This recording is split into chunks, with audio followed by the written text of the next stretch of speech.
تو وہ شہباز شریف صاحب کے تھرو بھی تو یہ اعلان کروا سکتے تھے فلور آف دی ہاؤس پہ، یا کسی تقریب سے وہ کہتے ہیں کہ جی ہمیں اس طرف جانا پڑے گا. اگر وہ یہ بات کرتے شہباز شریف صاحب تو شاید اس وقت ریئیکشن اور ہوتا اور ڈسکشن اور ہو رہی ہوتی، یہ نہ ہو رہی ہوتی. یا پھر اس سارے کا شہباز شریف صاحب سے اعلان نہ کروانے کا مقصد ان کو بھی کوئی پیغام دینا تھا.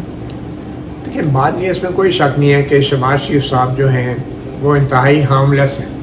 ٹھیک ہے، وہ بہت ہارملیس ہیں، بے ضرر ہیں. اگر کوئی واحد ہارم یا ضرر شہباز شریف کسی کو پہنچا سکتے ہیں تو وہ ان کی اپنی ذات ہے. ٹھیک ہے، وہ کسی اور کے لیے کوئی خطرہ نہیں بن سکتے. مگر پرابلم یہ ہے کہ اب وزیر اعظم کا عہدہ جو ہے اس کی اتنی بے توقیری ہو چکی ہے، اس عہدے کی اتنی وقت اتنی گر چکی ہے کہ اب اس عہدے کو ایک سمبل کے طور پہ دیکھا جاتا ہے مقتدر قوتوں اور اداروں کی طرف سے، اور وہی سمجھتے ہیں کہ یہ ہمیں کوئی نقصان نہیں پہنچا سکتا. لیکن عوام کو کیسے بتایا جائے گا کہ ہم تبدیلی لے کر آ رہے ہیں، ہم نئے کام کر رہے ہیں، اب ایک نیا منشور اور نیا سورج ابھرے گا. تو وہ نئے پن میں چونا مارنا ضروری ہے. نیا چونا، تازہ چونا، پرانے چونے کو اوپر تازہ چونا مارنا ضروری ہے. تو یہ جو چونا مارنا ہے نا، اس کے لیے ضروری ہے کہ شہباز شریف جیسے کو بھی ذرا سائڈ پہ کریں، ایک نیا چونا مارا جائے وزارت عظمیٰ کے درخت کے اوپر سفید اور سرخ کا، اور پھر ایک نیا بندہ لے کر آ جائے جو ساروں کو پتہ ہے یہ کس کا بندہ ہے. یہ بھی بڑا ضروری ہے، کیونکہ ابھی تو شہباز شریف سو کر کے جو بھی ہیں وہ کہیں گے ہیں تو نواز شریف کے بھائی نا، مریم نواز کے چچا ہیں. اب وہ یہ بھی نہیں برداشت کر سکتے اگلے، وہ کہتے ہیں نہیں یار کسی ایسے کو لائیں کہ جو لوگ کہیں کہ یار یہ تو فلاں کا بندہ ہے، یہ تو اسٹیبلشمنٹ کا بندہ ہے، یہ تو حکومت اس کی ہے. تو وہ اب جو ایک سیاسی رشتہ ہے نا وہ خونی رشتوں پہ اب حاوی ہو رہا ہے. نئی ضرورت بن گئی ہے، حکمت عملی بن گئی ہے کہ تبدیلی ضروری ہے. اور ویسے بھی وزیر اعظم کی تبدیلی ہمارے ملک میں کیا میٹر کرتی ہے؟ ایک شہباز شریف جائے گا، دوسرا شہباز شریف آ جائے گا، اس کا نام محسن نقوی ہوگا یا کوئی فیصل واڈا ہوگا یا کوئی ونڈر بوائے ہوگا، لیکن سارے ہی شہباز شریف ہوں گے. یہ میں آپ کو بتا دوں، جس نام سے بھی آپ یاد کریں گے نکلیں گے وہ شہباز شریف ہیں. ٹھیک ہے نا. تو اس سے یہ ضروری ہے دکھاوے کے لیے، ایک سمبلزم کے لیے کہ وہ نیا بندہ لانا ہے. کیونکہ اگر نیا بندہ نہیں لائیں گے تو پھر آپ نے جو کمٹمنٹ دوسری سیاسی جماعتوں یا اپوزیشن کے ساتھ کی ہوئی ہے، آپ انہیں کیسے کنونس کریں گے کہ اب کچھ نیا ہو سکتا ہے یا ہونے جا رہا ہے؟ یا انہیں کیسے کنونس کریں گے کہ یہ نون لیگ کی کریڈٹ نہیں جاتا کہ وہ جو ریپروش میں ہے، یہ کریڈٹ جو ہے اس کو جاتا ہے یہ جو نیا بندہ لے کر آیا وزیر اعظم کا. تو آپ نے جو ریپروشما کرنا ہے وہ کوئی نواز شریف شہباز شریف فیملی کے ساتھ نہیں، یہ اب محسن نقوی اور ان کے جو مینٹورز ہیں، جو ان کے جو انسٹرکٹرز ہیں، ان کے ساتھ آپ کا ریپروشما ہوگا. تو آپ کو لگتا ہے کہ یہ اگلے جیسے کہا جا رہا ہے کہ 6 مہینے کا ٹائم ہے، تو اگلے 2-3 مہینے میں ہم ستمبر اکتوبر میں نومبر میں جا کے یہ دیکھ سکیں گے کہ ترمیم 28ویں آ گئی ہے؟ دیکھیں اب یہ بھی ایک بہت بڑا المیہ ہے. پہلے تو میں اپنے صحافیوں پہ مجھے بڑا افسوس ہوتا ہے اور شرم آتی ہے کہ ہم لوگ بڑے فخر سے بیٹھ کے اپنے ولاگ میں کہتے ہیں کہ میں ایک طاقتور شخصیت سے ملا. اب پتہ نہیں وہ اس طرح کے اینکر اور صحافی جو ہیں، یہ طاقتور شخصیت جو ہے جتنے فخر سے بیٹھ کے کہتے ہیں، ان کے نزدیک طاقت کیا ہے؟ ٹھیک ہے، میرا تو یہ خیال ہے کہ صحافیوں کو ڈاکیا نہیں بننا چاہیے، جنگی کتا نہیں بننا چاہیے جو پیغام رسانی کرتے تھے اپنے گلے میں وہ باندھ کے چٹھیاں جو ہیں. میں کوئی گالی کے سینس میں نہیں کہہ رہا، میں ایک ہتھیار کے طور پہ مینشن کر رہا ہوں اس کو کہ اس طرح کے کام نہیں کرنا چاہیے. ڈسپیچ رائٹر نہیں بننا چاہیے. آپ کو تو یہ بتانا چاہیے کہ یہ جو آئینی ترمیم ہونے جا رہی ہے یہ کسی سیاسی جماعت کا مطالبہ نہیں ہے.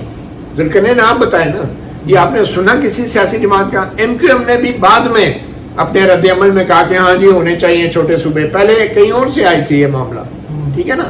اور ایم کیو ایم کی تو مجبوری ہے اپنی، ایم کیو ایم تو ویسے وہ تو کراچی کے لیے وہ کہہ رہی ہے چاہے پورا بیل گرا دو، اس کو کراچی کا ایک پاؤ گوشت مل جائے تو بس ایم کیو ایم تیار ہے. تو اس کو چھوڑیں.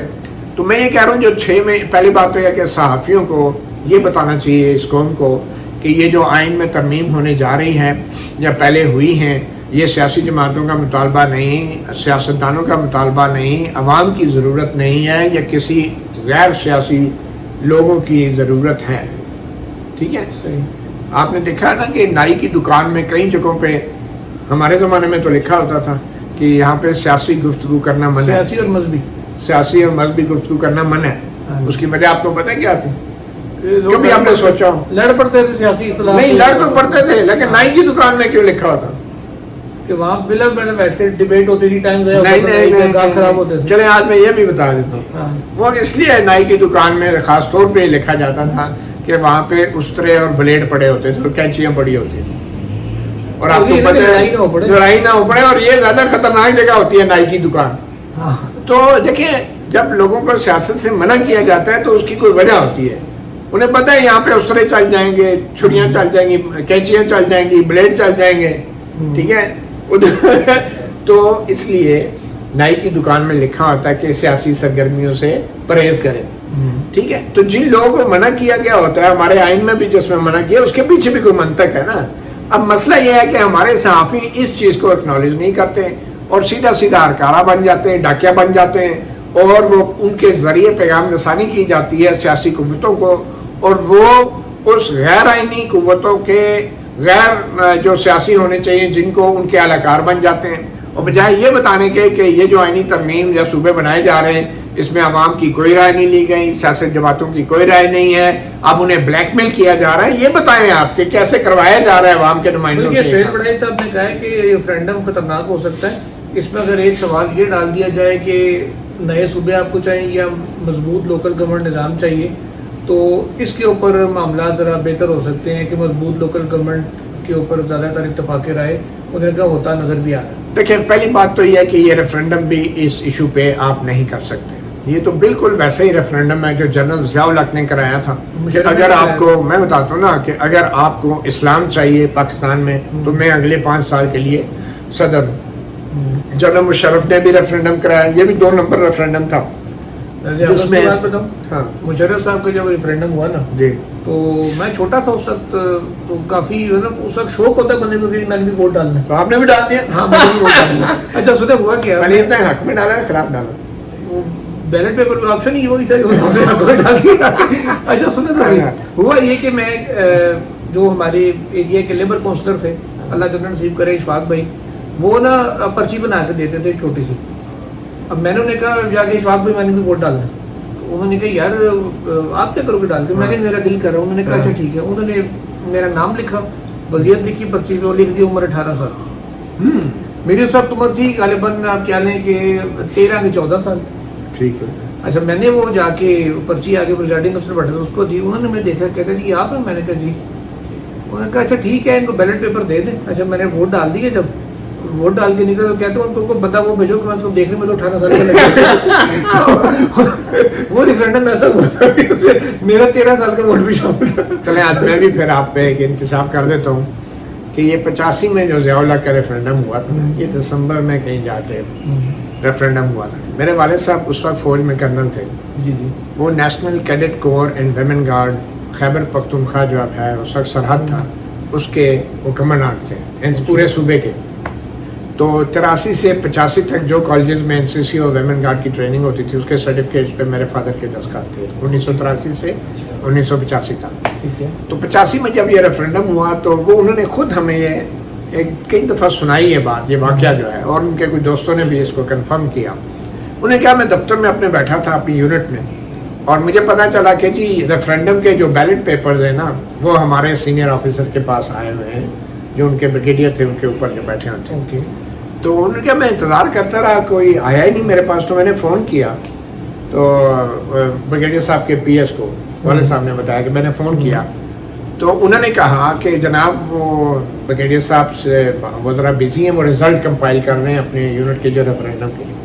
تو فادر کہتے ہیں میں نے ان سے کہا کون سے رزلٹ، میرے پاس تو بیلٹ پیپر آیا نہیں اور رزلٹ کہاں سے بھرنے؟ انہوں نے کہا سر جی وہ فارمیلٹی تھی، ذرا جلدی ہے، ٹائم تھوڑا ہے۔ انہوں نے کہا کیا مطلب ٹائم تھوڑا ہے؟ اور انہوں نے میسج دیا بریگیڈیئر صاحب کو کہ I want my ballot paper in my office, brigadier صاحب کو بتائے، اور اگر نہیں کریں گے تو میں خود لینے کے لیے آؤں گا یہ بیلٹ پیپر۔ اور ان کا بیلٹ پیپر بھجوایا گیا ان کو، اور فادر کے مطابق انہوں نے جنرل ضیاء کے اس ریفرینڈم کے بیلٹ پیپر کے اوپر ایک دفعہ نہیں 3 دفعہ نو نو نو لکھا، ایک دفعہ کاؤنٹ ہو جاتا ہے ووٹ ریجیکٹ کرا دی انہوں نے 3 جو بھی ہے دفعہ وہ ایک والا بھی انہوں نے پتہ نہیں کیا کیا ہوگا, کاؤنٹ کیا ہوگا یا نہیں, جو بھی ایک والا کاؤنٹ کر رہے تھے میں ریجیکٹڈ میں شمار ہو میں گیا. آپ کو بتا رہا ہوں نا, انہیں بھی پتا تھا یہ سارا سمبلزم ڈرامہ ہے, تو انہوں نے بھی پھر سمبلزم ہی کیا, ایک دفعہ نہیں 3 دفعہ کیا. وہ لکھ کے ان کو بھیج دیا اور پھر فون کیا, اور جو بگیڑی صاحب کے پی ایس سے انہیں میسج دیا کہ یہ میرا جو ووٹ ہے اس کو نو میں شمار ہونا چاہیے, اس کو شمار ہونا ضروری ہے, اور یہ جو فائنل رزلٹ جائے گا اچھا آپ یقین کریں ہوا. اور بعد میں انہیں کنوے کیا گیا کہ جی واحد آپ کا ووٹ تھا جو کہ 9 میں گیا 1, اور باقی سب یس میں چلے گئے, اوکے ہو گیا رپورٹ. انہوں نے شفافیت برقرار رکھی, انہوں نے اس وقت شفافیت برقرار رکھی کیونکہ اپنے بندے ہیں, ووٹ کو تبدیل نہیں کیا. بارہ میں یہ کہنا چاہ رہا ہوں کہ یہ ریفرینڈم بھی فراڈ ہے. اگر ایسا کوئی ریفرینڈم ہوتا ہے یہ اس لیے فراڈ ہے کہ جو اس وقت ڈیسیژنز ہو رہے ہیں وہ پولیٹیکل پارٹیز کی طرف سے نہیں ہو رہے. پولیٹیکل پارٹیز کی جو سینٹرل ایگزیکٹو کمیٹیز ہیں ان کا کوئی اجلاس نہیں ہے, نہ ان کے جو پارلیمانی پارٹیاں ہیں ان کا کوئی اجلاس ہے, نہ ان کی کوئی لیڈرشپ کا کوئی اناؤنسمنٹ ہے آفیشلی کیا اس کو کریں گے, صوبوں کو سپورٹ کریں گے. آپ کو پولیٹیکل پارٹیوں کو ایگزیکٹو کمیٹیوں کو رو رہے ہیں. کابینہ کا اجلاس ہونا تھا محسن نقوی صاحب کے خطاب کے اگلے دن, آج تک نہیں ہوا. وہ بھی نہیں ہوا نہیں کہ اب دیکھیں نا کابینہ محسن نقوی کو فیس نہیں کر پا رہے. ہونا تو یہ چاہیے تھا کہ محسن نقوی صاحب شرم کے مارے کابینہ کے اجلاس میں نہیں جاتے.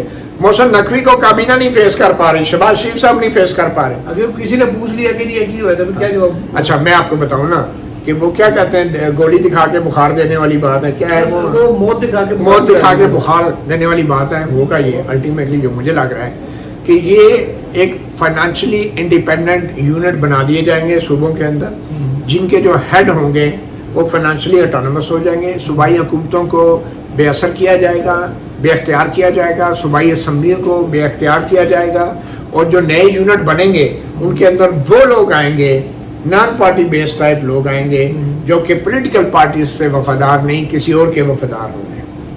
تو وہ جب ایک نئی پاور ایک الیکٹورل کالج آ جائے گا تو پھر ایک امینڈمنٹ 29ویں آ جائے گی کہ آئندہ سے جو صدر مملکت کا انتخاب ہے وہ یہ جو انڈیپینڈنٹ یونٹس ہیں ان کے لوگ کیا کریں گے صدر مملکت کا انتخاب, اور پھر آئین کے اندر صدر مملکت کے اختیارات بھی. اور یہ سب کچھ اگر ہونا ہوا تو بہت جلدی ہوگا. صوبوں کا جو ایک نام رہ جائے گا بالکل ویسے ہی جیسے اسلامی جمہوریہ پاکستان کا نام 71 کے بعد بھی وہی ہے. اوکے, 29ویں ترمیم کا بھی انکشاف مطیع جان صاحب نے کر دیا ہے کہ اس میں کیا ہوگا. آخری فیز پہ چلتے ہیں, 2-3 منٹ میں کنکلوڈ کرتے ہیں ویڈیو کو. 5 اگست آ رہا ہے جی, عمران خان صاحب کی قید کو 3 سال پورے ہو رہے ہیں. پی ٹی آئی نے کچھ اپنے لائے عمل کا اعلان کرنا ہے. نجم سیٹھی صاحب نے تو کل رات کو صاف کہہ دیا کہ جی P T I is nowhere in the game, کہ وہ کچھ گین باہر والے نالائق ہیں, اندر والا ضدی ہے وہ مانتا نہیں کسی کی, تو یہ کچھ گین کرنے کی پوزیشن میں نہیں ہے. تو آپ کو لگتا ہے کہ جیسے خان صاحب تو وہ تو اقتدار میں آنے سے پہلے سے کہہ رہے تھے کہ نئے صوبے چھوٹے صوبے بنائے جائیں, انہوں نے جنوبی پنجاب کا سیکٹریٹ بھی الگ بنا دیا تھا کہ ملتان اور بہاولپور والوں کو ان لوگوں کو لاہور نہ آنا پڑے اپنے کام کروانے کے لیے, وہیں پہ ان کی ایڈمنسٹریٹو چیزیں طے ہو جائیں. آپ کو لگتا ہے کہ اس نقطے کے اوپر کچھ نہ کچھ بارگین ان کی ہو سکتی ہے؟ دیکھیں یہ پی ٹی آئی کے لیے انتہائی شرمناک ہوگا کہ وہ حکومت یا کسی بھی شیڈو حکومت کے کسی ایسی تجویز کے اوپر اپنا رد عمل بھی دیں, اور وہ اپنا رد عمل دے کے ابھی تک تو انہوں نے منفی میں ہی دیا ہے. بالکل ہونا بھی یہی چاہیے. میں یہ کہہ رہا ہوں کسی ایسے منصوبے کو جو ہے سپورٹ کرنا, چاہے جنرلی اصولی بنیاد بنا کر یا پھر اسپیسیفکلی, میرے خیال میں یہ پی ٹی آئی کے لیے ایک پولیٹیکل ڈیتھ ہوگی کہ اگر انہوں نے اتنے بڑے منصوبے کو ڈائریکٹلی اور انڈائریکٹلی سپورٹ کیا ایک ایسے وقت میں کہ جب ان کا لیڈر جیل میں, ان سے آپ ملاقات نہیں کر پا رہے, اس کا آپ منہ نہیں دیکھ پا رہے, اس کے علاج نہیں ہو رہا, اس کو اہل خانہ سے میٹنگ نہیں ہو رہی, اس کے لائرز کے ساتھ میٹنگ نہیں ہو رہی, اس کے کیسز نہیں لگ رہے, اس کے اپیلیں نہیں سنی جا رہی, سزائیں مقتل نہیں ہو رہی. آپ بیٹھ کے کہہ رہے ہیں کہ جی ہاں اصولی طور پہ تو صوبے اگر ہو جائیں تو گورننس ایسے لوگ ہیں پی ٹی آئی میں. یہ بیرسٹر گور علی خان ٹائپ جو لوگ ہیں نا, یہ ساری عمر بیرسٹر اعتزاز احسن کی جو فائلیں اٹھا کے پھرتے رہے, یہ ابھی بھی وہی بابو گیری کرنے کے چکر میں ہوں گے, کوئی نہ کوئی اپنی پوزیشن کلیئر کریں گے.